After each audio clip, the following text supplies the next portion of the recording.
Guys আজকে হঠাৎ করে একটা সুন্দরী ছাগলের সঙ্গে আলাপ হয়ে যায়, তাই আর কি দুপুরের খাওয়া দাওয়াটা আজকে তার কাছে কমপ্লিট করলাম। গাইস সকাল সকাল আমার বউয়ের শাশুড়ি আমার হাতে 5 টাকার একটা সোনার কয়েন ধরিয়ে দিল। তারপর বাড়ির সামনে দামোদর নদী পার হয়ে হাঁটতে হাঁটতে চলে গেলাম ওই বিগ বাজারে। আসলে আমাকে বলেছিল 5 টাকার 5 ফোড়ন না কি ফোড়ন বলে জানি না, ওটাই আর কি নিতে। তাই কি সেটা নিয়ে গিয়ে ঘরে রেখে একটা জায়গায় দাঁড়িয়েছিলাম আর আমার নজর গেল একটা সুন্দরী ছাগলের দিকে। আর একে দেখে কেমন জানি আদর করতে ইচ্ছা হলো, কারণ আদর করার জন্য একটা সুন্দরী গার্লফ্রেন্ডও নাই। আদর বলতে ওই আর কি 2-4টা বাঁশ পাতা ছিঁড়ে ভাবলাম খাওয়াবো।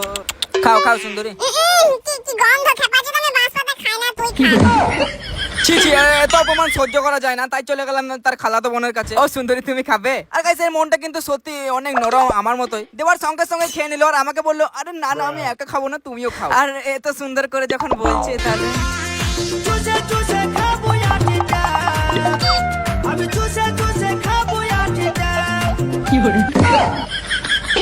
সো গাইস তারপর চলে এলাম সুন্দর একটা বিকাল বেলায়। তো চলো তোমাদেরকে এখন আমি একটা সিক্রেট অ্যাপের ব্যাপারে বলবো। আরে ওয়েট আমি কোনো গেম খেলাতে বলবো না, কোনো টাকা লাগাতে বলবো। হ্যাঁ, ওই অ্যাপে তুমি যত বেশি রিচ দেখবে তোমার কাছে তত কয়েন কালেক্ট হবে, আর সেই কয়েনগুলো দিয়ে নিতে পারবে Myntra coupon code, play store redeem code, free fire diamond এবং পেটিএম ক্যাশ। হ্যাঁ, এই সিক্রেট অ্যাপের লিংক আমি আমার বায়োতে দিয়ে রেখেছি, তোমরা সেই লিংকে ক্লিক করে প্লে স্টোর থেকে অ্যাপটা ডাউনলোড করো, তারপর ফোন নাম্বার দিয়ে সাইন আপ করে নেবে অবশ্যই। আর হ্যাঁ, একটা কথা মাথায় রাখবে, এগুলোর মধ্যে কিন্তু লিমিট থাকে, লিমিট শেষ হয়ে গেলে তখন আর হয় না। তো আর দেরি কি, একবার ট্রাই করে দেখো।